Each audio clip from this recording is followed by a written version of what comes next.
Good evening and welcome to the first of three meetings tonight. My name is Dennis Buckley, Mayor of the City of Beech Grove. And at this time, we will convene our Board of Sanitation meeting for Monday, March the 2nd, 2015. In lieu of a roll call, I will ask each participant to introduce themselves, beginning on my far right. Ed Bell. Dan McMillan, Clerk Treasurer. Craig Wiley, City Attorney. Sandy Seward. Thank you, Board. You have been presented a printed copy of the minutes of the previous meeting dated Tuesday, February the 17th, 2015. Floor is open for questions, comments, or corrections. I have none. I have none. No questions, comments, or corrections. I'll ask for a motion to approve the printed minutes as presented. I'll make said motion. And I'll second. All those in favor signify by saying aye. Aye. I also vote aye, and the motion carries. This evening, Board, you have 3 pages of claims, wastewater claims, in the amount of $46,146.71. Floor is open for questions or comments. I have none. I have none this evening. No questions or comments. I'll ask for a motion to approve the wastewater claims dated March the 2nd, 2015, in the amount of $46,146.71. I'll make said motion. And I'll second. All those in favor signify by saying aye. Aye. Aye. I also vote aye, and the motion carries. There is no unfinished business to carry over from the previous meetings. We have no new business this evening. Any miscellaneous business, including any matters not already considered? Comments from board members? Oh, none. I have none this evening. No comments. I'll ask for a motion to adjourn this meeting. I'll make said motion. And I'll second. The meeting is adjourned at 6:03 p.m. We will convene the Board of Public Works and Safety meeting in 10 minutes. Thank you. 5 seconds. Good evening and welcome to the second of 3 meetings tonight. My name is Dennis Buckley, Mayor of the City of Beech Grove. And at this time, we will convene our Board of Public Works and Safety meeting for Monday, March the 2nd, 2015. In lieu of a roll call, I will ask each participant to introduce themselves, beginning on my far right. Ed Bell. Dan McMillan, Clerk Treasurer. Craig Wiley, City Attorney. Sandy Seward. Thank you, Board. You have been presented a printed copy of the minutes of the previous meeting dated Tuesday, February the 17th, 2015. Floor is open for questions, comments, or corrections. I have none. I have none. No questions, comments, or corrections. I'll ask for a motion to approve the minutes as presented. I'll make said motion. And I'll second. All those in favor signify by saying aye. Aye. I also vote aye, and the motion carries. Sorry about that.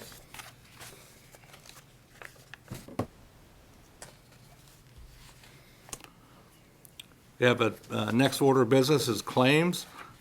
Board, you presented 29 pages of claims in the amount of $777,322. Floor is open for questions or comments. I do have a question, please, on page 27. And it's the fourth one from the top for Cargill Incorporated. Brad, I'm thinking that's probably ice melt for $12,929. Are we stocked up pretty good on that salt?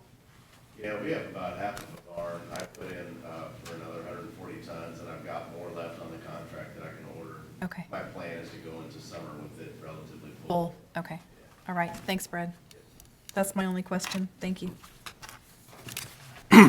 No other questions or comments. I'll ask for a motion to approve the corporate claims dated March the 2nd, 2015, in the amount of $777,322. I'll make said motion. And I'll second. All those in favor signify by saying aye. Aye. I also vote aye, and the motion carries. Thank you, Board. Under unfinished business carried over from the previous meeting, we have 2 items. This time, we'll defer to Brent Siebenthal of Westler Engineering for the bid award for Hartman Park. Brent, Thank- good evening. Thank you. Good evening. I will read through the bid evaluation letter. Dear board members, pursuant to the advertisement, bids for the Hartman Park Site Improvements Project were received at 3 o'clock on February 17, 2015 at City Hall, 806 Main Street, Beech Grove, Indiana. Each of the sealed bids was opened and read aloud at the Board of Public Works and Safety meeting at 6 p.m. that evening.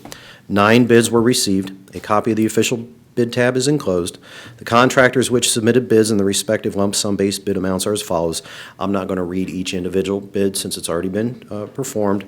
I will simply read the low bidder, JKES Incorporated, doing business as Smith Projects Incorporated, $297,360. The engineer's estimate for the project was $333,410. 4 bids were below and 5 bids were above the engineer's estimate. The low bid was approximately 11% below the engineer's estimate. We have reviewed the bid package for the low bidder, JKES Inc., doing business as Smith Projects Incorporated, and the bid documents appear to be complete. We contacted references for the 3 lowest bidders and have included the results for JKES Incorporated, doing business as Smith Projects, as an attachment to this letter, which I will briefly go through right now.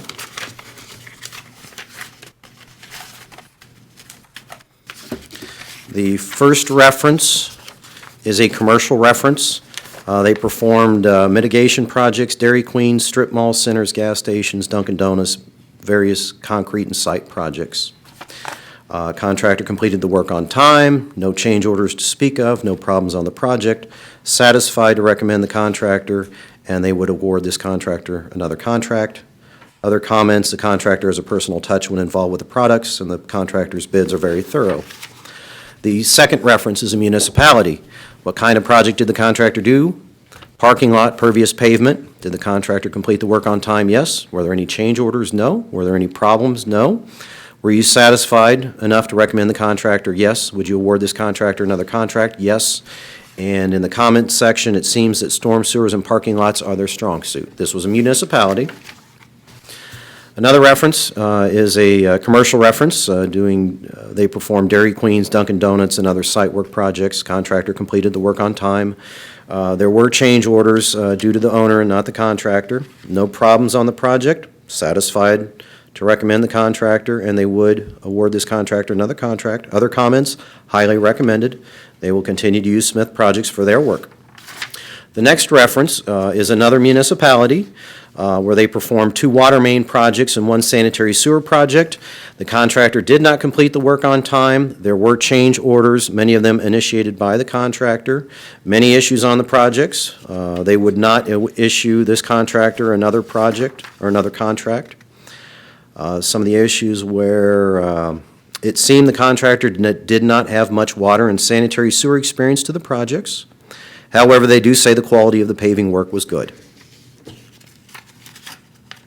So a mixed bag of references. What I'm focusing on is the paving and the storm sewer work. It appears the references were happy with that work, and that's what this project is based upon. So I'll continue reading the letter.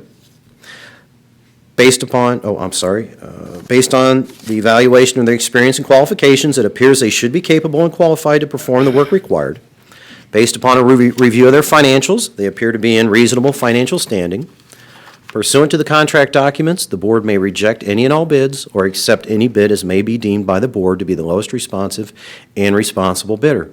Should the board choose to award the project based upon the bids received and information obtained on the low bidder, notice of award may be made to JKES Inc., doing business as Smith Projects Incorporated, at a contract price of $297,360, contingent upon review by your legal counsel.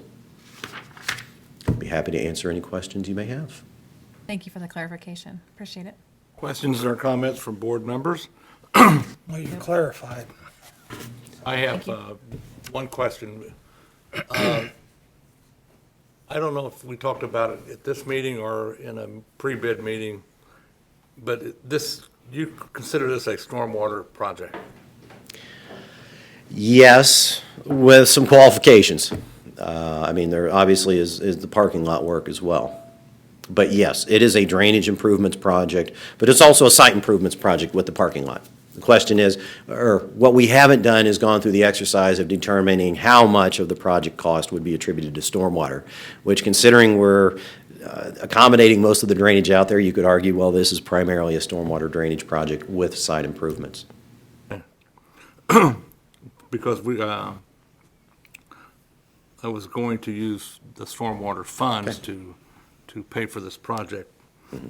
So I don't know where we talked about that before, if it was at a meeting. It was mentioned at a previous Board of Public Works and Safety meeting.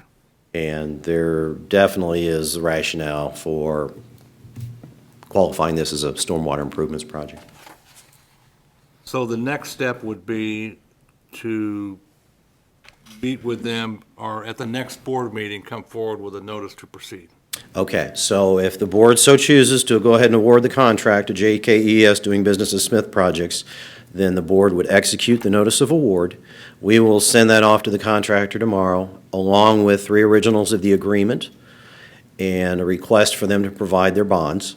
They have 10 days to provide the signed agreements back to the city and the performance and payment bonds. So at the next Board of Public Works and Safety meeting, we would present the agreement for the board to approve and also the notice to proceed Okay. for the board to execute. So that puts it in April, and then that puts it up through, March, so if the notice to proceed is issued March 16th, they have to start within 10 days. The clock starts, though, with the notice to proceed, so yeah, you would be there first week of May. so it'd be payment in late June or July, probably. Well, there will likely be a progress payment or two Okay. along the way. Okay. All right, any questions from board members? Yeah, how's the project going to, will it be interfering with Little League season? That's Tom? Yes, I think so. We've talked about it with them, they know they're gonna have to work around it, and I'm sure the contractor, the goal will be to get the sewer work done and the parking lot stoned in, which will leave it in a state that's better than it is now. Okay, yeah, And I'm sure the contractor will work around their needs as much as he can. okay. The good thing is they're going to have that stone base that they'll be placing, so that can be a temporary parking and whatnot. Okay. But yeah, there's definitely going to be some coordination involved. Okay. All right. Any other questions or comments from board members? And then, If not, I'll ask for a motion to approve JKES Incorporated doing business as Smith Projects, Inc., to award the bid for the Hartman Park parking lot not to exceed $297,360. I'll make said motion. And I'll second. All those in favor signify by saying aye. Aye. Aye. I also vote aye, and the motion carries. And we'll proceed to the next meeting with the agreements and notice to proceed. Okay, thank you. Uh-huh. Could you come up, Brent? Sorry.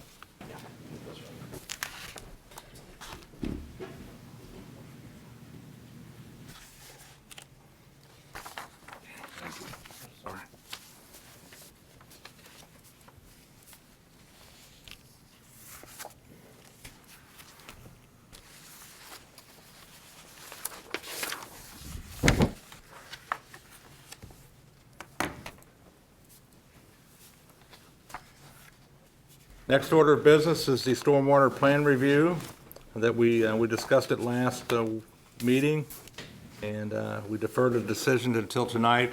Mary, could you come back up and update us on what you found out since we've last met? Yes, and does anyone need a copy of that proposal? Do you have it in front of you? I brought some copies if you need it. Have it. Okay, good. Well, so as we talked last time, currently there's this agreement between the City of Beech Grove and City of Indianapolis that when a new development comes in or any kind of a drainage infrastructure needs to go in, that those plans are reviewed by the City of Indianapolis, and they have all the regulations. And we talked about how Beech Grove does not have control over the reviewing the sewers that then you're going to be taking over that are going to be in those public right-of-ways and things like that, and can't really control some of the drainage problems that might need to be repaired with a new development. So we have had some discussions with the city of Indianapolis on that agreement, just to talk about how Beech Grove might go about withdrawing from that agreement. And there's language in that agreement that says, I think it's a 30-day notice that you would submit a notice that you want to withdraw. And so we've coordinated with the Department of Code Enforcement, is who kind of handles stormwater over in Indianapolis. And they said that we would address the letter to them when it was time, and that there wouldn't be any issues with trying to withdraw from that agreement. So they're open to it, and there's accommodations in the agreement to withdraw. So it's just a matter of kind of getting everything in order before you actually withdraw from the city of Indianapolis from that agreement. And so the proposal that we have in front of you is for Wessler to assist with putting together basically the standards and the process and the application, and how those, when the new development comes in, what's the process that they're going to follow. And it would include stormwater detention requirements and storm sewer piping and inlets, and then erosion control and stormwater quality. And then there would be an application process and a review process to go through that new development would have to go through. So if you have any questions, or if there's anything else that you'd like me to touch on with that. But Mary, I do have a couple questions. Mm-hmm. So we're going to get all this back in our house, if you will, right? Mm-hmm. So will you be assisting us, or is this something that we're going to have to pick up from Dan's office or Brad? Right. Well, the way that I envisioning this happening is that, new development comes in for building permits. Okay. And so kind of through that process, now there'll be this new application. So instead of those developers going to Indianapolis, they're going to come here and apply for a drainage permit here. And that all goes through technical plan review. And in Indianapolis, they have consultants that do all that review for them now. And so the developers pay those consulting fees. So it'd be the same thing, that now we could assist with that plan review and help you through that process to make sure that they are meeting those requirements. It does require a technical review, okay? And then it would just be a matter of inspection afterwards to make sure that once the plans are approved and the project goes to construction, then the city has control and could stop work if they're not building things the way that they say they're going to build in the plans, or if there's erosion control issues and things like that. You're just able to have more control over that. Okay. So who would handle that here in your office, Dan? Debbie. And what kind of percentage of time are we talking about?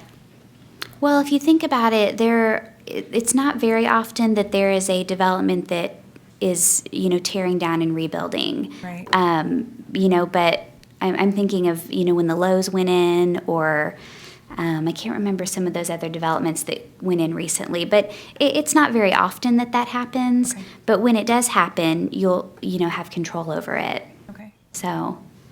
There really isn't any expertise needed on our end, because we're going to get our guidance from you. Yeah, understanding. exactly. And we can structure it to where if I think that you have building inspectors or someone who does the building inspection, so that person could take over some of the construction part of it. Okay. Yeah, but we would kind of take over some of those plans and help you get through the whole plan review part of it in the application. Yeah. Thanks. When they set the orders up, we would have to establish our rates based on what it would cost us to do, or to send it to someone of Wessler's capacity Okay. to do that. Right. Usually what you do is you set up as part of the application is a statement of financial responsibility that they agree to pay any fees, or there's an application fee that would help cover the city's costs, so administrative, inspection, anything like that. So we would structure it all that way, so that there's an application fee and then there's kind of a reimbursable fee for technical plan review. Mm-hmm.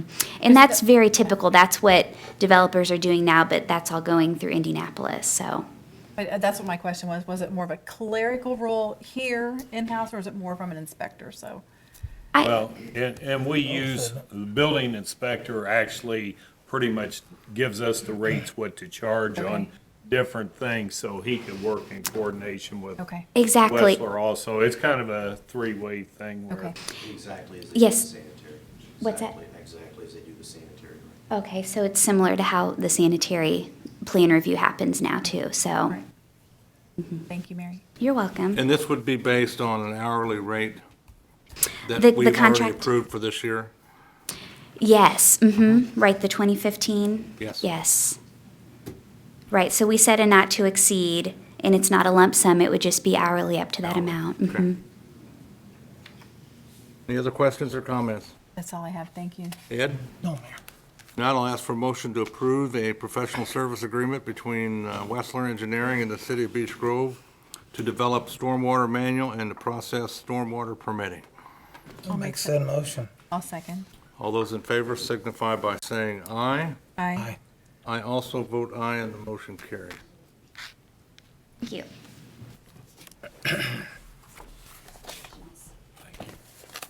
Sign it in.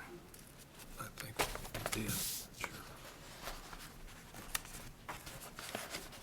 No, we didn't either. We need. Do you need both copies signed? One copy's for you and one's copy's for me. Oh, okay.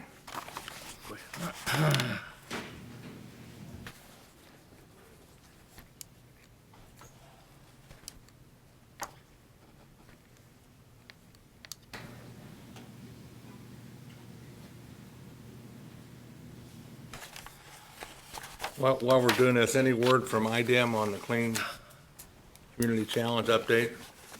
Not, we're planning to follow up with them, sometime this month. They had asked us to follow up sometime in March, so. You know, please approach.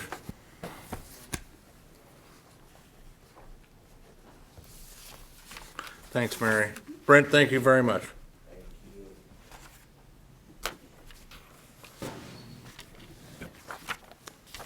That completes unfinished business for this evening. Under new business, we have two items. First is landscaping award, our DPW director, Brad.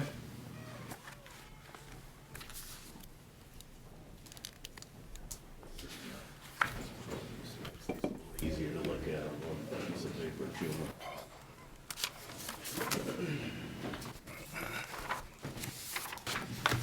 Good evening. I think you guys all have the many quotes that I gave you. This paper that I just provided kind of gives you a better overview of what we've got. So basically, we've got 4 areas: the roundabout, Centennial Park, Emerson Avenue, and Main Street. And we received quotes from 3 different companies: Borgman Enterprises, Restoration Landscape, and Pro Cut Landscape.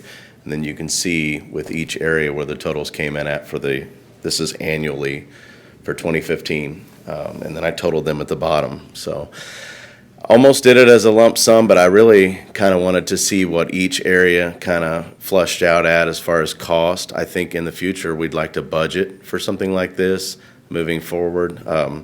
You know, parks a lot of times, and then our department as well, used to maintain some of these areas, but as we've rebuilt them and done a lot of projects with federally funded dollars, we've added an enormous amount of landscaping. Main Street's completely different than it used to be. The roundabout obviously didn't used to exist, Centennial Park, and then Emerson. So really, it's beyond what we can maintain and keep up with. So last year, we started piecing it out, and the quality of it, of the work was great. And Borgman was the main guy that we used. So really this year we wanted to kind of get our hands around exactly what we would have to do to bid out each area completely and see what it would cost us. And then moving forward, we could always do it as a total package, or it just kind of allows us to get an idea of price-wise what we need to put in the budget to maintain these areas, to make them look like we want them to look. So obviously I'm recommending Borgman. He's the lowest on all 4, and then lowest total. And we were very happy with his work last year, and he's local. So be happy to answer any questions you guys might have. This is the first we've done this, right? Yes.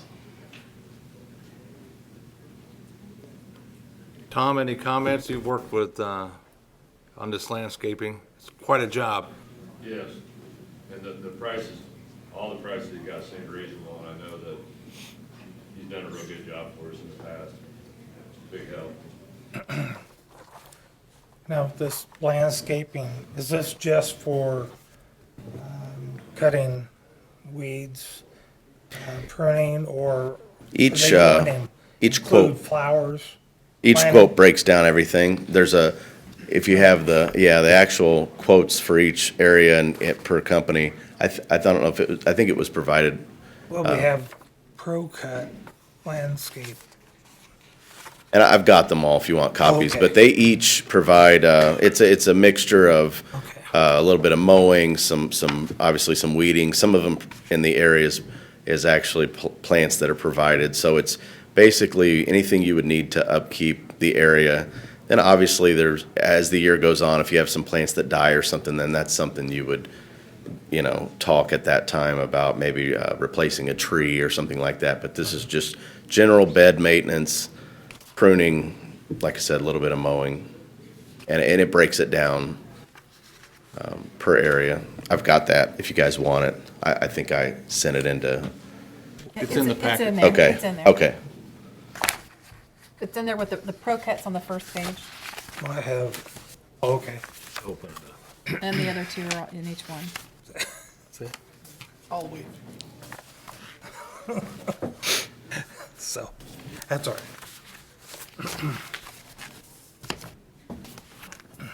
Any questions or comments from board members? I have none. I have none. If not, I'll ask for a motion to approve the director's recommendation of Borgman Enterprises not to exceed $21,715. I'll make said motion. And I'll second. All those in favor signify by saying aye. Aye. I also vote aye, and the motion carries. Now, I think our city legal is working on an agreement that everybody will have to sign as far as who provides services to the city. Right.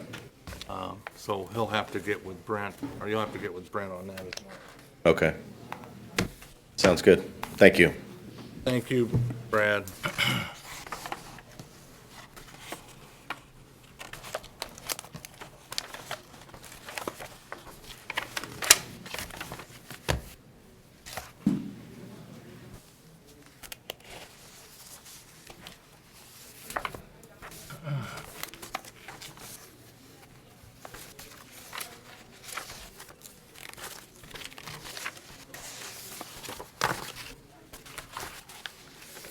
Next order of new business is resolution number 3, 2015. I'll defer to the clerk to read it into the record, please. Resolution number 3, 2015 is a resolution that allows the city of Beech Grove to enter into a master tax exempt lease purchase agreement concerning police vehicles purchased by the Beech Grove Police Department. Whereas the Beech Grove Police Department desires to purchase 4 new police vehicles to be used for routine patrol, and whereas it is the desire of the city to maintain its fleet of police vehicles and to change out vehicles in a timely fashion to prevent excessive maintenance costs which may burden the cities financially. And whereas it is the desire of the Board of Public Works and Safety to purchase new police vehicles and to instruct the clerk treasurer to enter into a master tax exempt lease purchase agreement with U.S. Bank Corp. Government Leasing and Finance Incorporated. Now hereby be it ordained that the Board of Public Works and Safety through the clerk treasurer shall enter into an agreement for the financing of the purchase of police vehicles through the U.S. Bank Corp. Government Leasing and Finance Incorporated. Now thereby be it further ordained that the lease amount shall not exceed $130,000. Be it ordained that this resolution shall only apply to the financing of police vehicles for the Beech Grove Police Department.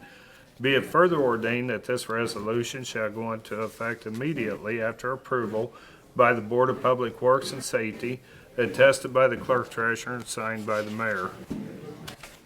Thank you. Questions or comments from board members? I have none. I'll defer back to the clerk for explanation on why we have to do this. Okay. Previously, we've always used Regions Bank. This time here, I went through the Indiana Bond Bank because we've always had great rates as far as using them for our tax anticipation warrant. So now they do equipment financing also, or police vehicles, fire vehicles, and so forth. The actual dollar amount is $120,250, and the interest rate is 2.275. And this is just the difference. We were pre-approved through Regions. They put this out to 6 different banks. 4 of them they got bids back on, and U.S. Bank Corp was the lowest dollar amount, so that's who we chose to go with. Any further questions or comments? If not, I'll ask for a motion to approve resolution number 3, 2015. I'll make said motion. And I'll second. All those in favor signify by saying aye. Aye. Aye. I also vote aye, and the motion carries. That concludes new business. Comments from board members? I have none. Well, I'll apologize. Last meeting, I think February 17th, I think I jinxed ourselves and said, you know, we haven't really gotten much snow or bad weather, and spring is on the way. Well, I think I apologize. I've been hammered all week by that comment, so hopefully this corrects it. All right. And have a good evening. No further comments. I'll ask for a motion to adjourn. I'll make said motion. And I'll second.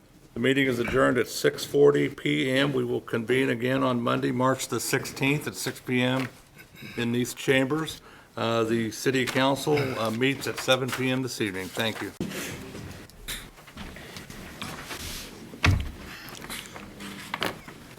Good evening, everybody. My name is Dennis Buckley, Mayor of the City of Beech Grove, and at this time, we will convene our Common Council meeting for Monday, March the 2nd, 2015. In lieu of a roll call, I will ask each participant to introduce themselves, beginning on my left. Dave Mobley, City Councilman at Large. John Jennings, District 4. Dave Harrison, District 5. Dan McMillan, Clerk Treasurer. Craig Wiley, City Attorney. Anthony Davidson, District 3. Ed Bell, District 2. Mary Huser Stewart, District 1. Please rise for the Pledge of Allegiance. I pledge allegiance to the flag of the United States of America and to the republic for which it stands, one nation, under God, indivisible, with liberty and justice for all. Thank you. We have 2 or 3 special presentations this evening, so if I could have Counselor Jennings help me. The first one will be a plaque presentation to the 7th grade boys basketball team. So if they could come forward along with their coach. You'd just line up in the front there.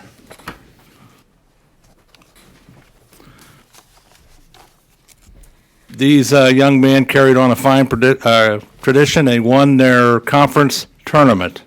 So tonight we are going to recognize them, and if Councilor Jennings would read the proclamation, please. The City of Beech Grove would like to congratulate the 7th grade boys basketball team year 2015, Indiana Crossroads Conference champions, presented March 2nd, 2015, signed by the Honorable Dennis Buckley.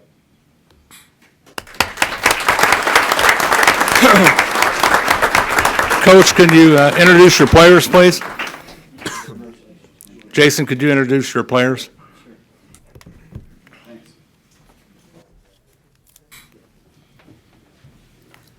This is Coach Walters.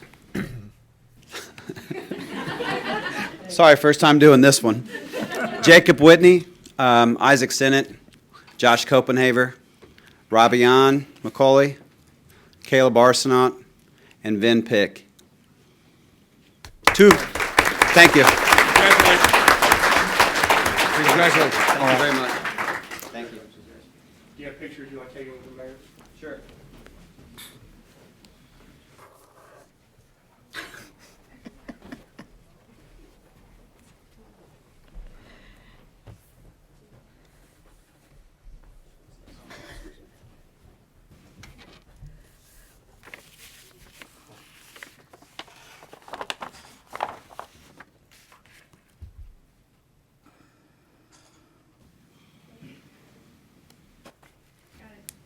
Well done.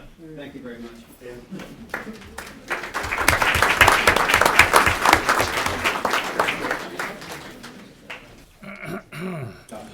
Next plaque presentation goes to the ninth grade boys basketball tournament champions. Could the players come up along with their coach, please?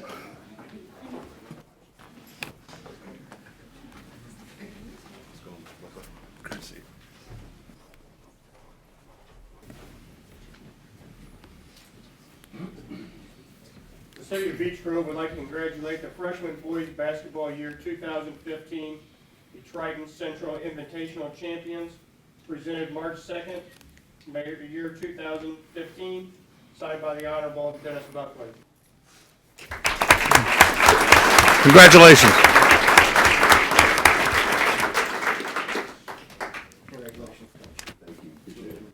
Definitely will.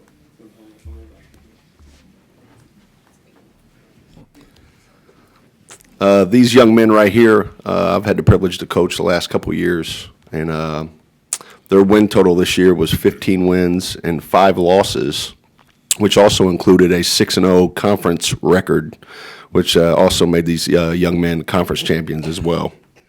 From the left right here, this is Seth Wilson, Connor Kelly, Cooper Stratton, Jomar Seals, Dustin Foltz, and Jalen Romine.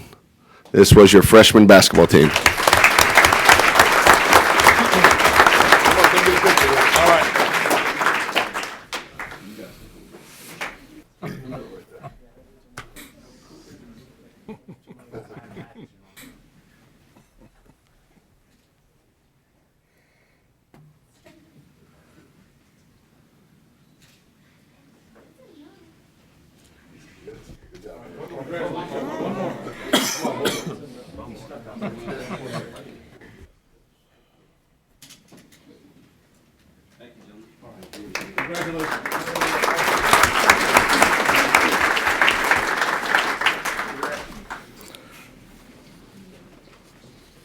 Next up is Beech Grove High School Foreign Exchange Student Recognition.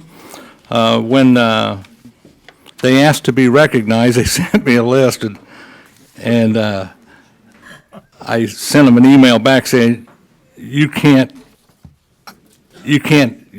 not serious about me introducing these people, because I couldn't even spell these people's names. But anyway, would their director come forward, please, and along with if there's any foreign exchange students, please come up so you could be recognized. We're going to have them individually introduce themselves. So just Oh, they're going to introduce themselves individually, along with what country they're from. Here you go. yeah, go ahead and put that microphone. Hola, my name is John, and I'm from Spain. Okay. Привіт, my name is Anna Lisavenko, and I'm from Ukraine. Hola, my name is Mirari Narvarte, and I'm from Spain. Hello, my name is Johanna Hövel, and I'm from Germany. Hello, my name is Alina Gundlach, and I'm from Germany. 你好, my name is Hao Wen, and I come from China.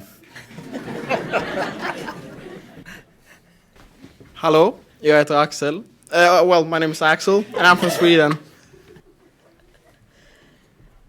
Bonjour, my name is Baptiste Leclerc, and I'm from France. Sveiki, mani sauc Kristiāns Kanders, and I'm from Latvia. Oi, meu nome é Lucas Tropiana, e eu sou... Oh, and I'm from Brazil. Any comments on them? This year, you can see we have 10 foreign exchange students. It's the most Beech Grove has ever had, and they have brought so much to our school. All of their teachers and peers speak very highly of them, so we just want to say thank you for what you have brought to Beech Grove High School.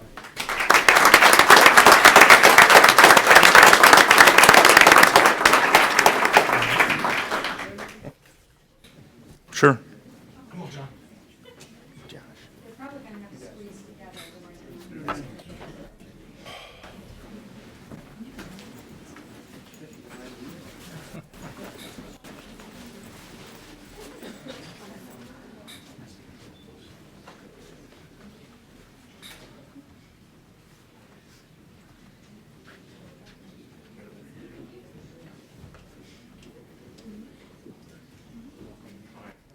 Welcome.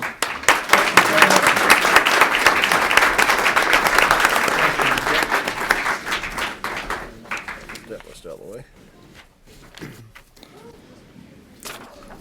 We're going to skip down to committee reports real quick for Youth Council. And I would like to introduce Abby, who's with the Winter Guard for Beech Grove High School. If they would give us an update on what's going on. Please come forward.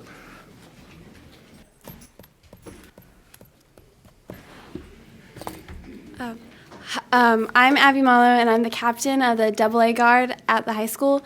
And the AA had recently received a silver rating and a first place at their last competition. In 2 weeks, we'll be going to divisional finals. And our regional A Guard's most recent score was a silver, and they've been placed fifth. Their divisional finals is 2 weeks as well. Any of your members here? Please introduce them if they're here. Caitlin Bowser is here, and I think that's it for now. All right. Stephen, could you come up for the ensemble, please? Very briefly. All right. Hi, my name's Stephen Cherry. I play in the Beech Grove band. A few things I'm going to talk about. Boys sectionals will be this Friday against Tri-West at Tri-West. A few things that are coming up. Spring Spec will be on May 16th, performed by the Beech Grove Choir, and the Spring Play will be on March 12th through the 14th. Our ensemble recently performed at State, and along with 11 other people from Beech Grove, it was at North Central High School with pretty much like 300 plus other people there. It was a really nice experience. We got to listen to a few different people from like Avon and Carmel, and it was really nice to see. We scored a silver, and it was a 14.5, which was 1 point away from a gold. And we were going to play for you here now.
Thank you very much. Next month, Council, I'll have a presentation from Dr. Kaiser, and he'll explain the upcoming referendum to all of us. So thank you, Council, for your patience over the last couple months. We have not only good sports in Beech Grove, but we have good student activities.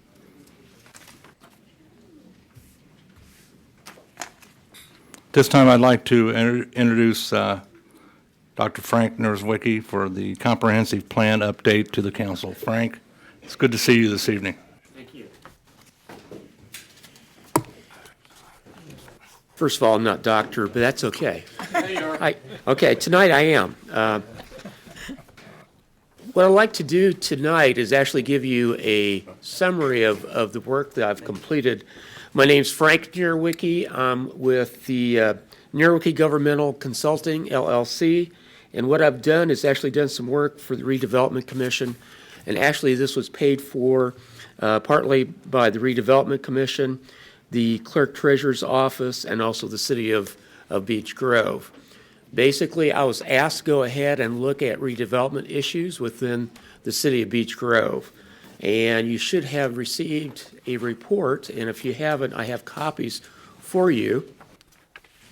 And this is a draft copy. I've received just one comment up to this point. Basically, one thing I have to do yet to complete it is actually have some minutes and some other data from our summer workshop meeting that we had back in August of this past year. But basically, I would like to go ahead and emphasize the recommendations that I actually have had. This is on page 5. The first item is actually updating the current redevelopment plan for Beech Grove. The current plan is huge and somewhat outdated. I would recommend going ahead and taking the first steps on updating it. The issue on updating versus a complete new redevelopment plan would be cost and time. Redevelopment plans should basically be reviewed and updated 5 to 6 years because things change and the economic situation within communities change also. Another thing I'm looking at is actually looking at a capital improvement program. I recommend that the city actually look at this. Capital improvement programs are actually a fiscal document looking at 5 to 6 years, current year and 5 years in the future, looking at major capital expenses that would be determined by the city, maybe $500, maybe $1,000, but looking at equipment and some other items that need to be replaced. You don't necessarily, I notice we have some police officers here, is you don't want to necessarily replace all your police cars the same year, fire equipment and some of the other things. So the idea on this is actually be able to budget on your capital expenses, looking at revenue, looking at needs that you would have. Many cities do have a capital improvement program. It's a very sound fiscal document that could be used, open to the public, and very transparent. Another thing also, number 3, is I've attended a few redevelopment commission meetings over the last year, and I've noticed actually quite a bit of difference from the start till the most recent one I attended last month. They're very much together. The one thing that I've actually have seen is that their meetings are more productive, I think, than have been in the past. The one thing that I'm recommending for the Redevelopment Commission is to actually have a form to be completed by anyone making a presentation to the Redevelopment Commission, 10 to 14 days in advance. This kind of keeps the last-minute proposals that could be 20 or 50 pages long from coming in the night of the presentation. It allows more time, and actually if there are certain items you want in those application packets, you can actually spell that out in the form. Also, I understand the City Council's looked at membership with IAC, the Indiana Association of Cities and Towns. I actually highly encourage membership in IAC and other membership in other professional organizations. And also, I would encourage presentations, if you are a member of an organization every so often, to actually have them come in and explain what they can do, what kind of services they can provide. Also, the fifth one is also to look at completing and keeping up to track on all the state documents, all the requirements that the Redevelopment Commission needs to compile and submit to the state. They actually have completed the requirements this past year. And for the first time, they've actually have a budget, which I'm very, very happy to see that they have a budget for the Redevelopment Commission. There's a couple things that I wanted to actually go ahead and point out. One of the things I looked at was actually transparency. With citizens and having people involved in what's going on in the community, it's very important to do things in the light of day. Obviously, with television and some other things that you have is part of that. But basically, another item is actually your website, and the financial information is actually provided. And I just want to make a comment right now that Dan McMillan and the Clerk Treasurer's Office has done an excellent job, in my opinion, updating the website. It's very easy. I've worked with a lot of different cities on their websites, and sometimes I cannot find things. Dan, your site is very well put together. I don't know if you want to take credit for that or if you had someone else do that for you, but it's very easy and very transparent. What that means, basically, is the citizens here in Beech Grove can actually look what's going on. Redevelopment is a huge investment in the future of a community with a lot of money at stake. So those type of decisions need to be out in the open. So I want to say that. Superintendent Paul Kaiser has done an excellent job also on coordinating and helping this last year with the Redevelopment Commission. And also, Mayor Buckley and his office has done a great deal also on trying to pull things together. My background, I do teach at IU in Bloomington at the School of Public Environmental Affairs. I do some consulting work. I've worked 30 years in the public sector. I worked for INDOT, the Indiana Department of Transportation, for 15 years in southern Indiana. I worked with the city of Bloomington in the planning department and also a planning director for a small town. So I've worked with a lot of small communities, medium-sized and large communities. I'm just very impressed at the starting point that Beech Grove has right now. You have a lot of options that many cities do not.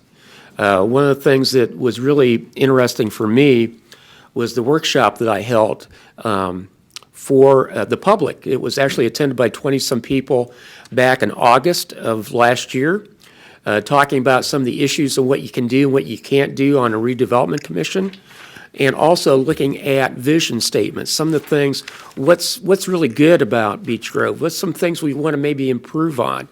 All that data is actually included in my appendices. Are actually going to be submitted to you. I'm going to complete it, I promise, with my homework. I'm going to try to get that done during spring break when I'm not grading papers, but all that documentation will be together.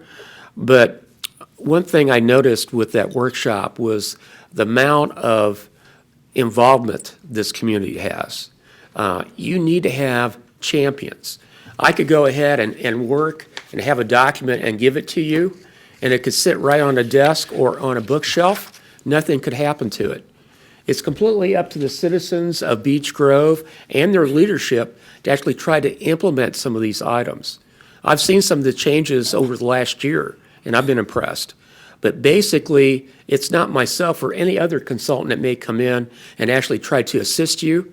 It's basically having your champion, someone that's going to follow through. We all know this about social organizations.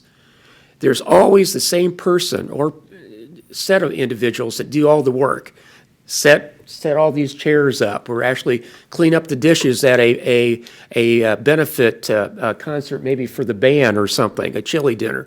You know the same people, and they usually show up. The idea and what you need to do in this community is expand that circle and be more open and inclusive, try to get more people involved.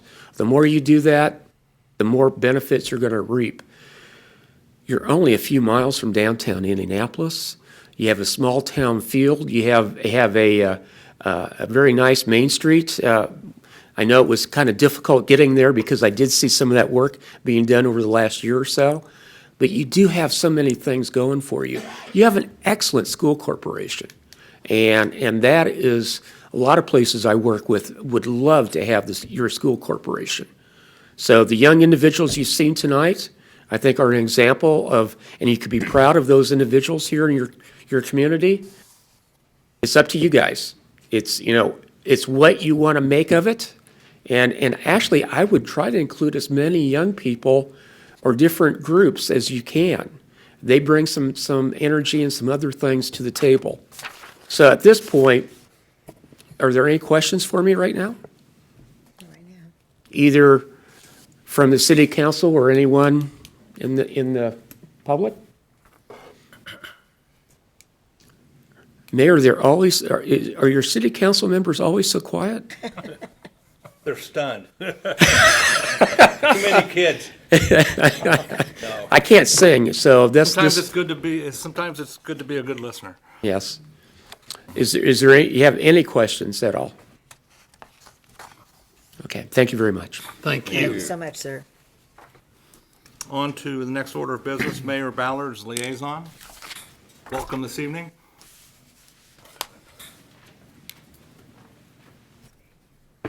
Thanks for having me. Sorry that I was a little late. I was driving around looking for a parking place. There were so many people here when I got here. But to piggyback on the whole school recognition thing and what he just said about the great schools in Beech Grove, I invite everyone in this room tonight to visit greatschools.org/Indianapolis.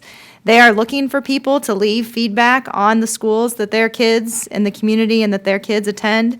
Some of the feedback on this site, people go to this when they move here. Where should we live? Where should we send our kids to school? Some of it is as old as 2006, 2004. Beech Grove has changed a lot in that time, so I would encourage everyone to get on that website and leave some positive feedback about Beech Grove schools. I want to let you guys know that the city of Indianapolis is now on Nextdoor. Nextdoor is like social media for your neighborhood. So I don't know if anybody in Beech Grove, if their neighborhood, or if they've signed up to be on Nextdoor, but we are utilizing that as another communication tool. So in addition to being on my emailing list, I post stuff on Nextdoor that goes to different groups. I can do it just by neighborhood. I can do it to everyone. My boss has been sending out all the trash cancellations on there, which Mayor Buckley contacted me. The City of Indianapolis trash schedule does not always match the City of Beech Grove's trash schedule, and it causes a lot of confusion. So I actually met with DPW. All of my notices from now on will be clear on that, as well as the ones that are put out by DPW. They are supposed to let people know that that does not include Beech Grove. So hopefully we've taken care of that confusion going forward. The Rebuild Indy list for 2015 has come out. And I wanted to let you know what projects are on it that are kind of close to where you guys are. First of all, not related to that, the roundabout at Thompson and 5 Points, if anybody drives in that area there, the construction on that is going to start in June when school gets out. And they tell me it's only going to take 45 days so that it'll be done by the time school starts again. So I figure if I just tell a whole bunch of people that it's only supposed to take 45 days, maybe it really will, and we won't have any traffic problems once school starts again. So that'll happen in June. In Franklin Township, they are going to resurface Flintstone Drive from Emerson until Limestone Drive. They are also going to do Marble Court and Marble Lane. Those are all in the Boulder subdivision there off Emerson Avenue. In Perry Township, they're going to install new sidewalk on Gray Road from Edgewood to Thompson. So that's in the Jeremiah Gray Elementary School area, so that's a good thing. They're also going to put in sidewalk and curb on Meridian School Road from Rake Road to Shelby Street, again over by Perry Meridian, the schools over there. They're going to resurface Meridian Street from Sumner to Troy, and they're going to resurface Southport Road from Tibbs to 37. None of it's right here by you, but I'm sure we all drive those areas, so I wanted to let you know about those projects. Those are projects that are all scheduled to be done here in 2015. There is a presentation, drug and gang awareness workshop that is going to happen this Saturday, March 7th, put on by the Department of Public Safety. It's from 10 to 1 at Emmaus Lutheran Church on 1224 Laurel Street. So I've attended one of these in the past. You'd be amazed how much you don't know that's right out there in front of you. So it's very informative if anybody's interested in that. Indy Parks right now is holding public meetings. They, about every 5 years, try and get feedback from the community on what you'd like to see in your parks. The ones that are closest to you guys are going to be March 4th, so that's Thursday, right? I don't know, I'm a little confused on my dates. March 4th, it's going to be at Southeast Way Park Nature Center. And then on March 10th, there's one at Perry Meridian High School in the library. March 11th, there's one at Garfield Park at the Barillo Family Center. All of those are from 6:30 to 8, and it's an open meeting. They will do a short presentation, and they really are looking for feedback from everyone on what they'd like to see at their parks. Also, I know that everyone would really just like to have a one-on-one with Mayor Buckley, but maybe people are interested in hearing what Mayor Ballard has to say too. And so he has Mayor's Nights Out about every other month, and my first one that I'm responsible for is going to be April 9th. So I would love it if everyone would come so that they think I did a good job and let the community know that this is going on. I don't have a location yet, so I can't tell you that, but there's a private type meet and greet at 5:30, and then the presentation starts at 6. So that is your chance. He does a short PowerPoint, which I just found out I'm responsible for putting together. So that's what I'll be working on over the next month. But then it is open for just question and answers with the mayor, and there's somebody from each of the city departments there for what he can't answer, then usually the department head can answer it. So that was a lot. That's all I had for you tonight. Great. I loved all this school stuff. I love that. That's great. Anything for me? How will we find out the location of the meet and greet with Oh. Mayor Ballard? Are you on my email list, Counselor? I am. Okay, so I will be sending that out lots and lots of times How between will now and everybody April that's 9th. Everybody that's watching on their television? Do you guys meet again before April 9th? No, well, but just days before. Maybe I can get it put on the fabulous website for the Will city be of Beech on- Grove. It'll be on Nextdoor. Oh, yes, it'll be on Nextdoor, it'll be on my email, it'll be on the city's website too. It'll be It's on the city's yes. website, and what's the city's website for Indianapolis? Indy.gov. Thank you. Just for those that are playing Yes, I along at know. home. Thank you. Any other questions for Mayor's Liaison? I wanted to just pass on that last week I was up at the MPO with Andy Lutz, the DPW director, and I've never met him before, and he was a very nice young man. Him and Councilor Mascari is doing some work in District 20 as far as paving that they'll be announcing pretty soon, but I just want to pass on what a pleasant conversation and meeting we had with him. Good. Andy's new to that job. He's a great guy. I've worked with him on some smaller things over in Franklin Township, so I think he'll be excellent in that position.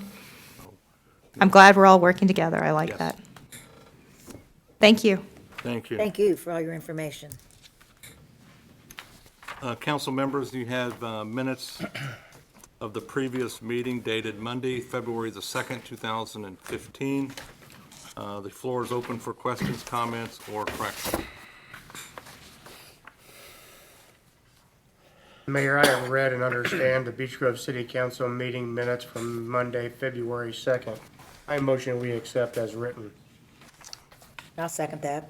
All those in favor signify by saying aye. Aye. Those opposed, the same sign. Thank you. Time for public comments this evening. I'll defer to City Legal to call people up who want to speak. Thank you, Mayor. 3 people have signed up to speak this evening. The first is Alan Hux.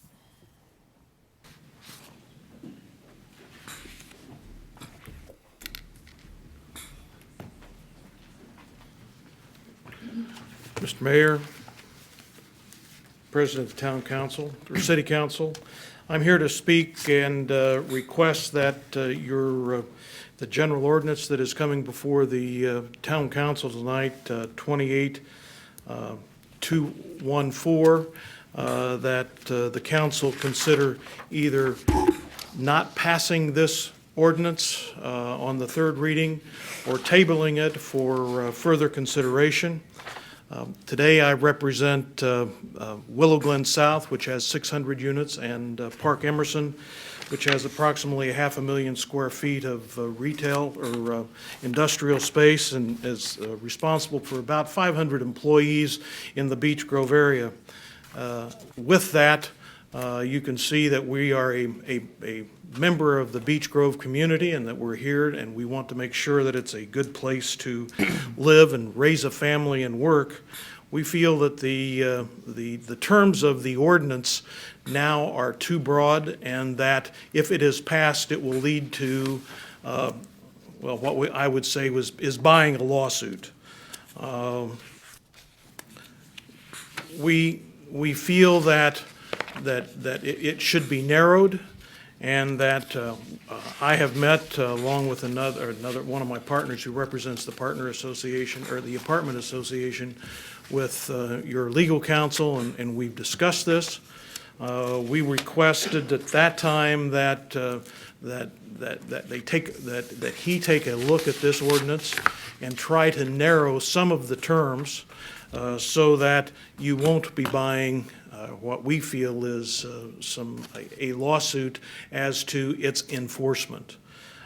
We understand that the council is wanting to target certain issues, mainly some police-type calls, security issues.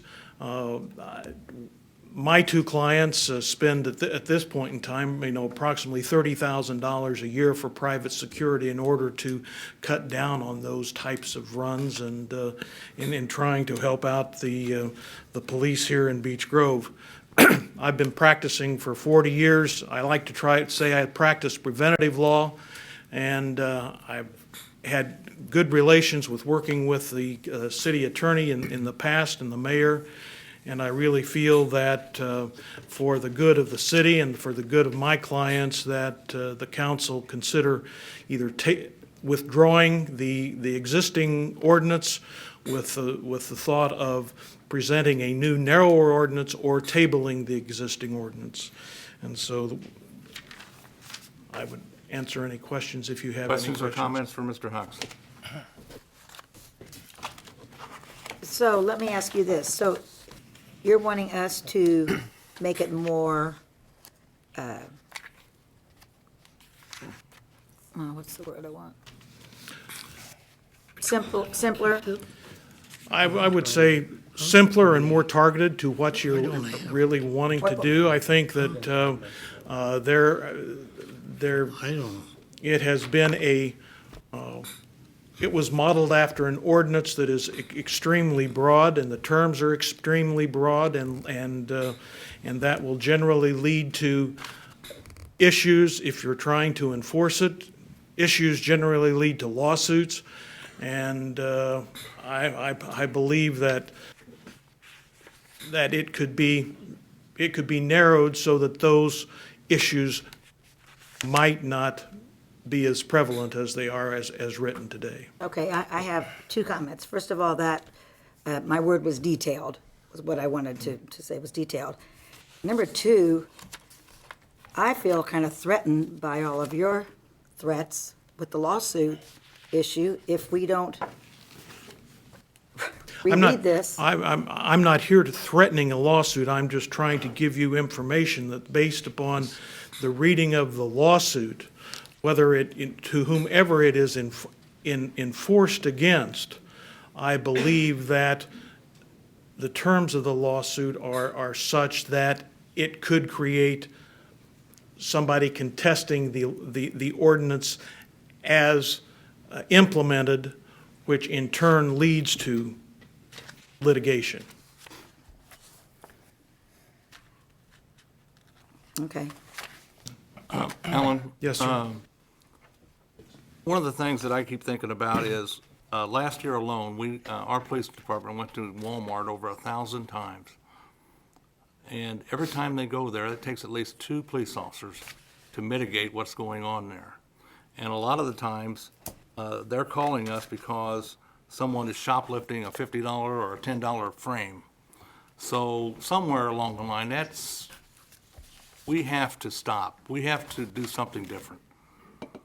And I know we're meeting with Walmart's attorneys this week, but that's just a classic example. And we've already addressed with hotel licensing. We went to Motel 6 38 times last month. That has to stop. And one of the ways that we can enforce that is by giving the police department authority to write tickets. I'm not talking about going into Park Emerson and writing tickets every time we get a call over there. That's not the case. This is a leverage to let our police department work and to stop going back repeatedly to the same address for a non-essential call. So that's where I'm coming from, and we're not reinventing the wheel here. This is something we copied off of another city. I understand that, and I think that the other city is not enforcing the ordinance, and I believe that you can accomplish what you want to accomplish with the police runs by narrowing the terms of the ordinance and handling that rather than trying to paint it with such a broad brush. I have a question for you. Would your clients like their tenants to furnish alcohol to minors?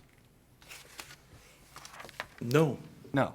Would your clients like sales, delivery, or possession? I think those are handled in some of your other ordinances. Exactly. So these are all these violations are already on the books. We are simply trying to control our police runs because your clients are taking away from the rest of the city. Let me. And to come in here, and I agree with Mary, to come in here and threaten a lawsuit to us, you got a lot of nerve. I am not threatening a lawsuit. I'm merely saying that, as passed, I don't know that my clients, it has been represented that they're not looking at my clients. As the mayor said, he's not looking to go to Park Emerson. So if it is not enforced against us, we will not file a lawsuit until something happens. In other words, if we go in there, you're going to sue us. No, I didn't say that. You just said that. I didn't say that. You just said that. This is, point of order, this is public comment. This is not a question and answer. He was given an amount of time to speak. I think we've exceeded the timeline. And when we get to the reading of 28, then we can discuss this further. But we are currently in the public comment section of our agenda. You're right. I don't think he's gonna go anywhere. We can address this again in a few minutes. Okay. Good point. I agree. Good All point. right. Thank you, Alan. Thank you. Thank you. Thank you, sir. Please stick around. Jeffrey Slaughter.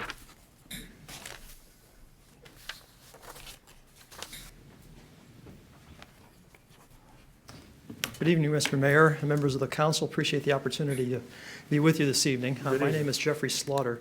I'm an attorney representing the Apartment Association of Indiana, which has several members here in Beech Grove. Their members own more than 1,000 units here in Beech Grove. Our understanding is that we and our members are good corporate citizens, and we're here to cooperate with what you're looking to do. We're both looking for the same things from what your purposes are. We want to have safe streets and be good corporate citizens and be cooperative members of the community here in Beech Grove, because for many of our members, this is their home too. We do have a couple of concerns, and your city attorney Mr. Riley was kind enough to meet with us last week in our offices to chat about some things. So that there's no misunderstanding, please understand, we're not looking to be in litigation. To the contrary, we're looking to avoid litigation. But the reason that lawyers get involved is when clients fear that they may be threatened with unlawful enforcement. They call lawyers to say, are our rights being implicated? What would likely happen would not be a lawsuit from our side, but would be responding to an enforcement action from your side. And it's the concerns about the proposed enforcement ordinance that we've seen, that's now on third reading, that has given our members some concern. And from our perspective, we're looking to avoid the costs of litigation. That's why our proposal, our request, our recommendation is not fight each other out in court. To the contrary, it's can we put aside this proposed draft of an ordinance and instead talk about mutual ways that we might work out together what you're looking to accomplish, what concerns our folks have and we're looking to accomplish, so that so that what gets enacted is satisfactory to you folks, it's satisfactory to our folks, and that everybody's contented then with what you folks need to do in order to be able to take care of the problems that you face. And I don't have anything further. So I appreciate the opportunity. Thank you. Thank you, sir. All right, Brian Burdick. Thank you, Mr. Mayor, members of the council. My name is Brian Burdick. I'm a lawyer with Barnes & Thornburg representing Walmart here tonight. And I talked to Mr. Wiley this morning, and I've been brought in a little late in this process related to what's happened down here, but I'm not new to the issue. I've been working for about 6 weeks or so with the City of Indianapolis Corporation Counsel's Office on similar issues related to police runs at Walmart in the City of Indianapolis. And I caught up to this late, and I apologize for that, being on third reading, and I wish I would have been here earlier to have this kind of conversation with you folks tonight. But we have been working through the process at Walmart to bring a pilot to Indianapolis, which would include actually Beech Grove. I went back and confirmed that today with their home office, the Marion County stores, to abate some of these nuisance runs. So just to give you a few facts, and the mayor was accurate, 1,000 times last year, 1,030 were the calls last year, 97 in January. And out of those 97, 57 were shoplifting. 42 of those resulted in police calls. So we don't call the police unless it exceeds $25 in value. So this is somebody that we've caught shoplifting. We detain them in the office and go through the process of that. Of those that were over, so that's 42 remaining, 14 of those were between value of $26 and $50. So your ordinance picks up the 50 and above as written. That leaves us with 42 incidents of shoplifting greater than $50 in January. And this has been an issue for us nationwide. Excuse me, I got something there. Nationwide. And so we've worked on this pilot program, which is having some success in, I rolled it out in Gainesville, Florida in October of 13. It's been expanded to Houston and Boston. It's in 86 stores. It's been approved now. This is the project I've been working on to come to Indianapolis, which can be implemented in about 6 weeks. And I would like to ask you to table the ordinance and delay this so I could work with Mr. Wiley. We're meeting on Friday with maybe the mayor and the police chief to sort of talk in greater detail about this program. But I want to give you some preliminary discussion about what it is and the results of it. Currently at your store, what you have right now here is we have a private security person from 6 p.m. to 6 a.m. So there's somebody out there that's trying to create some issue that folks are being watched. I understand there are issues in the parking lot as well as inside the store. The goal of this pilot program is really to identify the low-risk shoplifter, the person that can be reached versus the career sort of criminal here. And of those folks, what's happened, we're looking for non-repeat offenders, non-violent, de minimis theft, as opposed to the professional criminals. So again, the purpose here is an evidence-based practice, which you're hearing a lot in the rewriting of the criminal code at the State House, where they're changing how people are being sentenced for drug offenses and the like. These evidence-based practices to separate the people we're mad at from the people we're afraid of. And that's really kind of the test here in this program. The process would be essentially the pilot. We catch somebody shoplifting. Okay, we bring them in and say, would you like to participate in a diversion program? Essentially, it's like a private diversion program. Or do you want us to call the police? 95% of people admit to a theft right away. Okay, so it's pretty quick when you caught them. They're like, yeah, hands in the cookie jar, and yes, I'd like to do something. If they say yes to that, we show them a video about what the program would be like, what the diversion would be like. If they still say yes, we'd like to do it, we collect some personal information, do a LexisNexis background screen. This is all why they're detained still at Walmart. And if it comes back that there's no warrants outstanding or anything else, then we run it through a Walmart background screen so we know, well, hey, has this person been detained at our stores anywhere or not before? If that comes back clear, we have them sign up in an online enrollment form and they enter this private diversion program. 32% of the people that are detained for shoplifting qualify for this program. 95%, success rate, so 5% recidivism rate so far in the pilot program. Now, admittedly, it's only gone from October 13 in Gainesville to being expanded last year to a couple other larger cities. I presume similar demographics, have to be stores similar to, by the interstate and the like, the things that you guys deal with, I think, here. But, the program for us has had, some success. The math is still not in compliance with where your ordinance would be. Any business that requires more than 10 police runs, I'm looking at page 7, in a calendar month to respond to a report of theft for a value of less than $50. Even if this works on average as to other cities, similarly large cities, we would have 19. If you do all the math about taking a third out, et cetera. That's massive improvement. And we're trying, internally, we're trying to use some of these evidence-based practices. I'd say for certain you've got their attention. I've done legal work off and on for Walmart for years. I'm not a regular general counsel for those folks here. They've contacted me to deal with this issue in the city of Indianapolis, and I've kind of gotten into the weeds on it now. And I think I represent the Prosecutors Association in my law practice. I'm really familiar with these criminal issues and these evidence-based practices. There's something here. I don't know that even if they did it and it worked out perfect, it would meet the letter of this. So I'd ask to please table this and allow me some time to work with the city attorney and the mayor and the law enforcement here to see if we could get a pilot program started here, see what kind of impact it's having, and see if maybe we could draft something that meets your goals as well as commercially reasonable for Walmart. We're here with a good faith effort to try to work on that, and it is having some success in other places, and so I appreciate the time this evening. Thank you. Thank you. Thank you, Brian. Anybody else want to speak that hadn't signed up yet?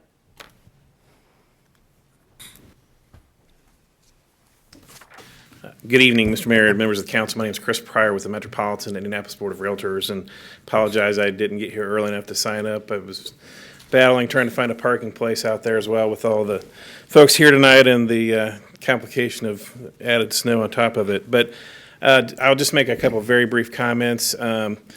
Like some of the comments here we've heard tonight, we too share some concern that this potentially creates some possible legal issues if passed. Tenants have a legal contract with landlords to provide a premises, and this ordinance would cause a problem with interfering with that contract, and we believe that potentially sets up some multiple problems. But more importantly, there also appears to be no due process afforded through this ordinance. This ordinance opens the door for unfounded complaints, and action can be taken by the police where there is suspected prohibited conduct. And there's also additional language in here that is similar. It talks about alleged conduct, and we think that really that opens the door for some potential problems down the road without having burden of proof fully addressed before we're taking actions for eviction. So we would caution against moving forward with those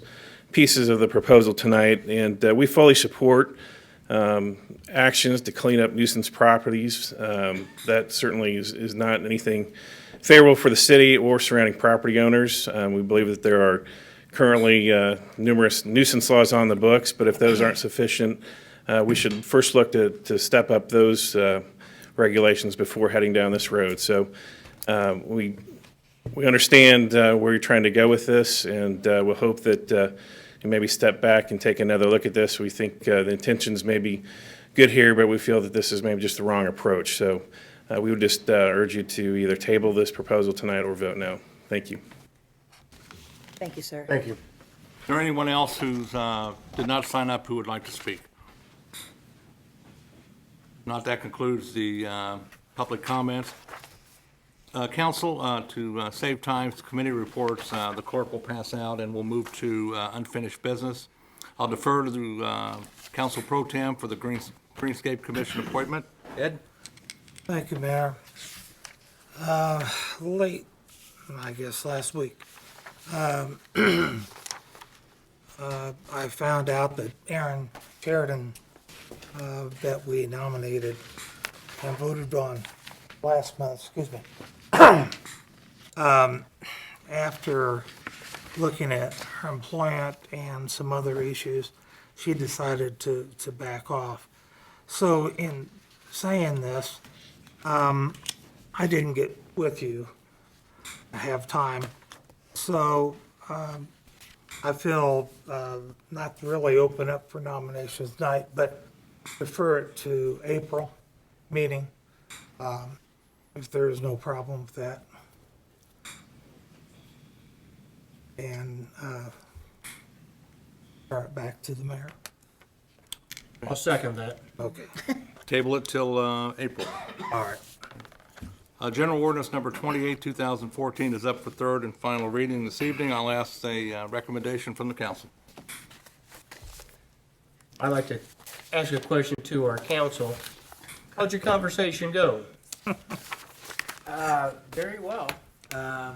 We cabled the ordinance for the last meeting so that I could sit down and talk to Mr. Hux and Mr. Slaughter. I gotta be honest with you, and I told Alan and Jeff this when I met with them.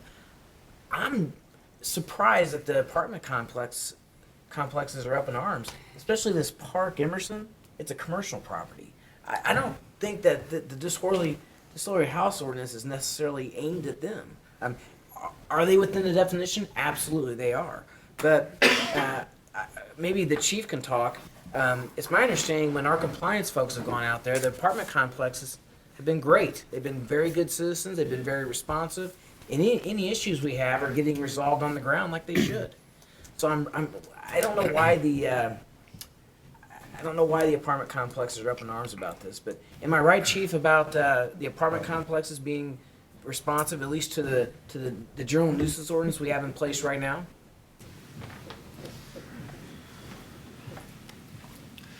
I think you are right, and I support this ordinance, and I think this gives the police the authority we need, the power we need, but it gives us the right to notify the property owner that they have a problem. This isn't just an apartment complex that the manager lives there. This is about a home that maybe the owner lives in California and doesn't know the resident is a problem resident. Gives them a chance to resolve the problem before the police become even more involved in it. A notification process. You have a bad resident. Do you want them there? We see that as far as the police department, bad resident doesn't take care of property. Tears up property, makes the property owner pay more out. So it's...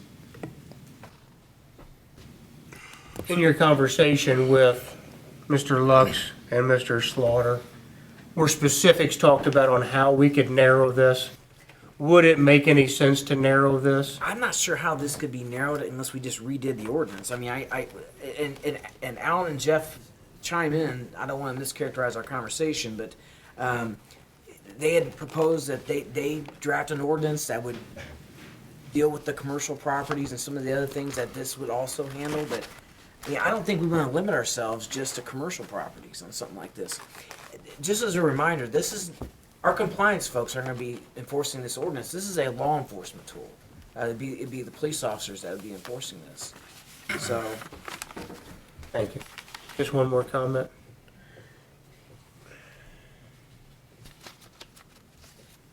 Mr. Burdick, when you are looking through all of your issues at this Beech Grove Walmart, there's a lot of hooking up in the truck trailer area. From what my officers have told us, there's a lot of condoms all across the ground across there. So while you're checking into things, if you could take a look at that also. I understand how close we are to the highway and that Walmart allows drivers to come in. One of the biggest complaints I get all year is that the trucks come and they idle all night. In the summer when they try to have their windows open, that's all they can hear. So in your investigations, would you please look into that also? Thank you. That's all I have, Mayor. Recommendation for General Ordinance 28, 2014. There's a motion to read by title only. I'll second. All those in favor signify by saying aye. Aye. Those opposed, the same sign. I'll ask the clerk to read General Ordinance number 28, 2014 into the record by title only. General Ordinance Number 28, 2014 is an ordinance that amends Title 13, General Offenses of the Code of Ordinances of the City of Beech Grove. Thank you, Clerk. Motion to approve General Ordinance Number 28, 2014 on third and final reading. I'll make said motion. I'll second. All those in favor signify by saying aye. Aye. Register your vote, please.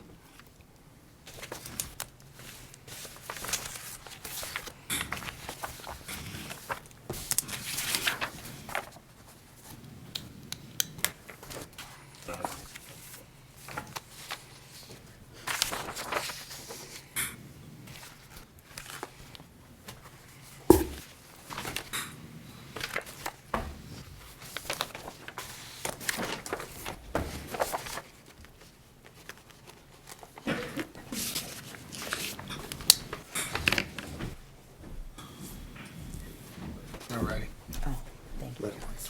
Thank you. General Ordinance Number 1, 2015 is up for third and final reading this evening.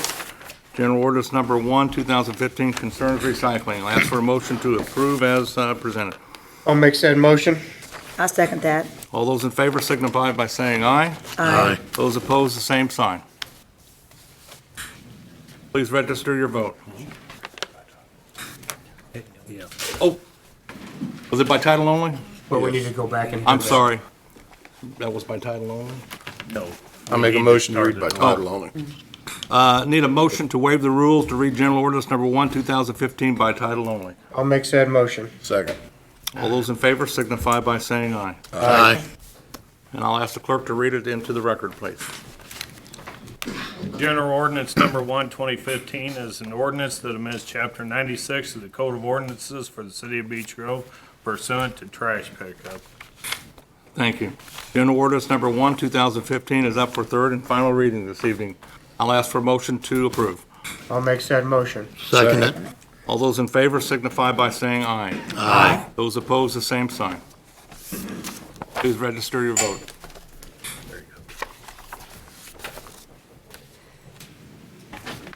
Did I make him mad? Did I make him?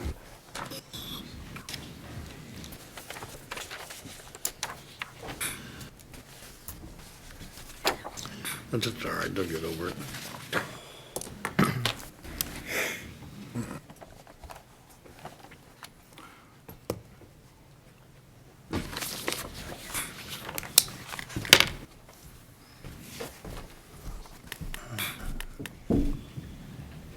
Taking shit clear classes,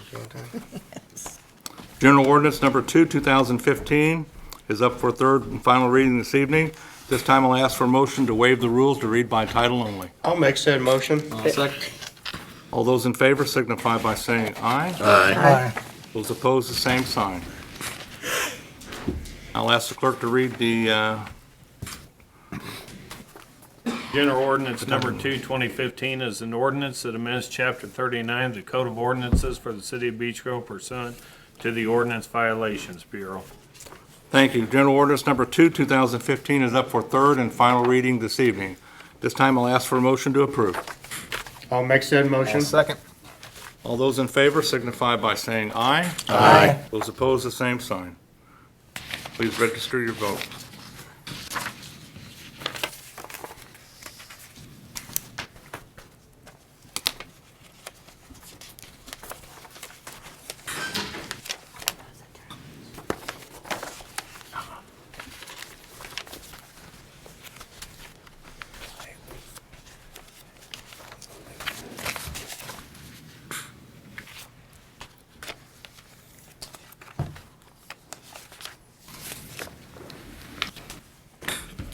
General Ordinance Number 3, 2015 is up for first reading this evening only.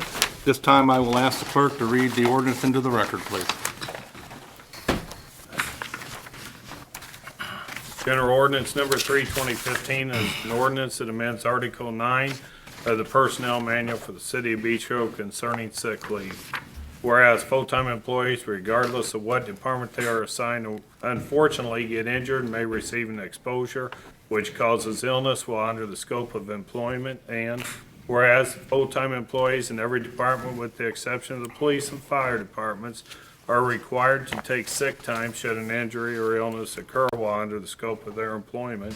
And whereas employees, especially new employees, may not have accrued ample sick time to protect themselves in the event of an on-the-job injury causing loss of wages, and whereas part-time employees and elected officials are not eligible for sick day benefits and accumulation of sick time.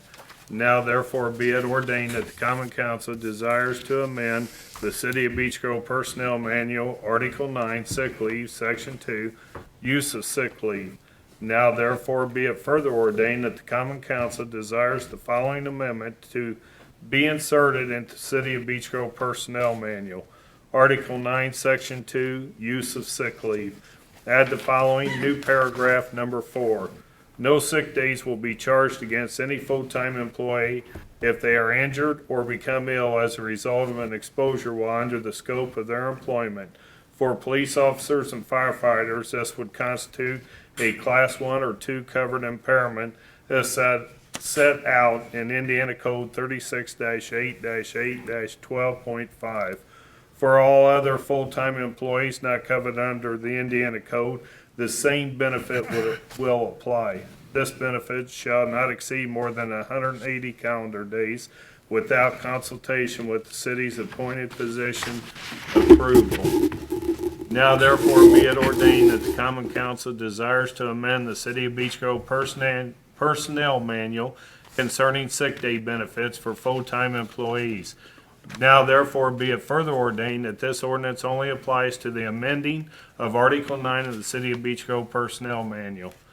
Now therefore be it further ordained that this ordinance shall go into effect immediately upon passage by the Common Council, signed by the Council President Pro Tem, attested by the Clerk Treasurer, and signed by the Mayor. Thank you. Floor is open for questions or comments. Well, I would like to ask the different departments if this is a big difference from what is on the books right now with this, or is it a lot different? Chief or chief? As far as or- our contract covers us with the injury part of it, I think this might add a little bit more to it, which is good. The only department that this doesn't affect is DPW. The police and fire have this in their agreement. DPW does not. DPW does not. Does not. Right, they are the exception. Police and fire are the exception to this. Isn't that how it's written?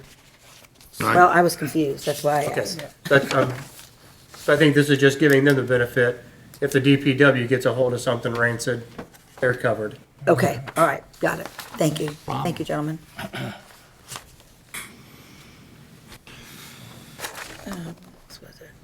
Rob? Yes, currently the fire department has this policy pretty well in place. If a person is on light duty, if they're sick or injured on the job, they can still work. We can put them on light duty. If they do not have any sick time and it exceeds the 180 days, we would have to look at pinching that person off, either Class 1 or Class 2 impairment, and run them through PER for a disability. So this is excellent because it really helps protect the other employees of the city. Okay, and that's what I was wanting to make sure. And that's great that it covers DPW as well, our friend Bradley. Thank you, Chief. Thank you.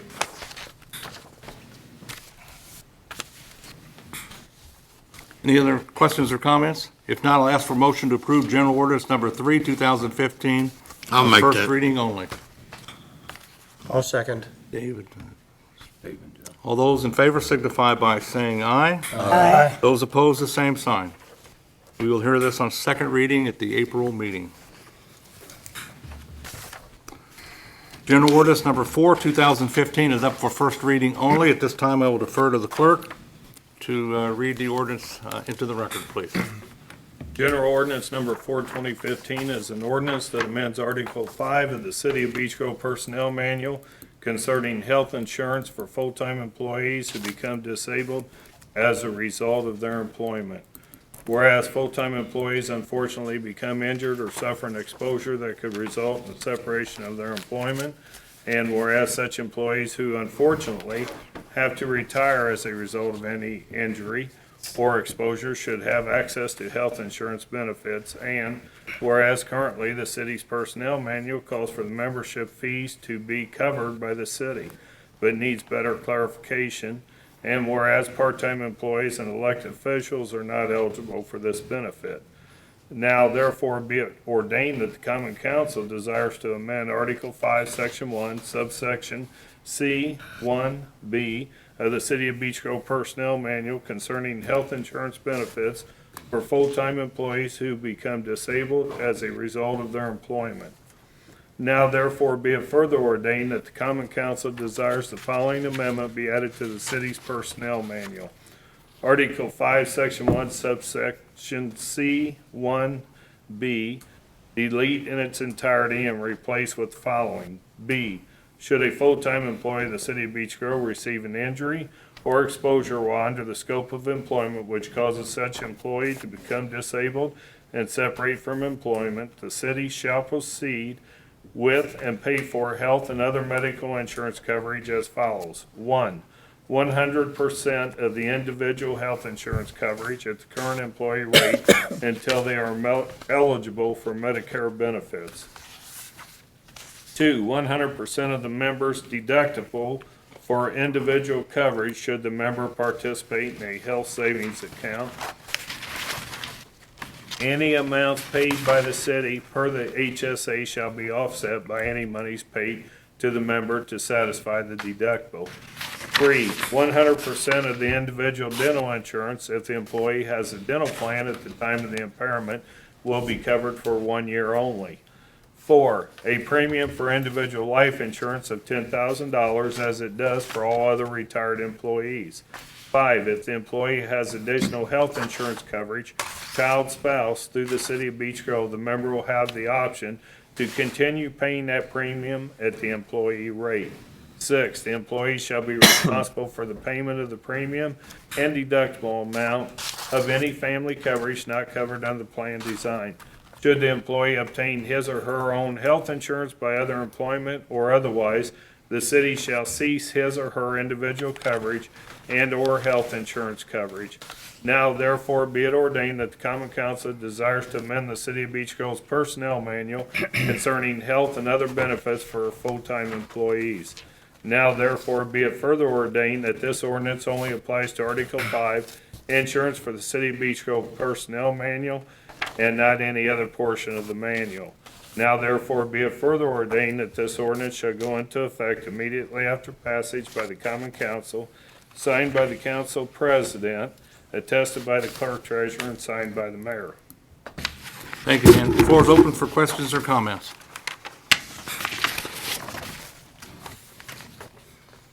I motion we accept General Ordinance Number 5, 2015 on first reading. Number 4. I'm sorry. General Ordinance Number 4, looking at the wrong one. General Ordinance Number 4, 2015 on first reading only. I'll second that. All in favor signify by saying aye. Aye. Those opposed, the same sign. So we'll carry over to the April meeting. General Ordinance Number 5, 2015 is up for first, second, and third reading if approved by the council. I know we never do this, but the type of ordinance that this is and the time frame may call for it to be read on 3 readings. Before I have the clerk read it into the record, I'm going to have the clerk explain what this ordinance is. Okay, actually what this is, we're refinancing the 2005 sewer debt. This is going to be refinanced through the Indiana Bond Bank. This will save the citizens about $70,000. The City of Beech Grove has no cost in this whatsoever. It's something we've been working on since last year, and the time restraints had it where we actually need to do this all in one reading. And the gentleman from Barnes and Thornburg can probably explain this a little better than what I can. Good evening. My name is Brad Bingham. I'm with Barnes & Thornburg here in Indianapolis on behalf of the Indiana Bond Bank. Just by way of background, in case you don't know, the Indiana Bond Bank is a quasi-state agency whose mission it is to help cities and towns and special tasking districts around the state to finance various public projects and do so in a very cost-effective manner. As Dan mentioned, back in 2005, the city financed some sewage works revenue bonds through the bond bank, which was part of a pool program. That's oftentimes how the bond bank works. It achieves economies of scale by pooling together various issuers all at the same time and lowering the cost of issuance, in addition to putting what's called the state moral obligation on the deal. So it achieves a very low interest rate cost for entities. From time to time, the bond bank will do refundings of those prior pool deals whenever the savings levels reach a certain threshold. I'm not a financial advisor, but roughly speaking, the savings levels are around 10%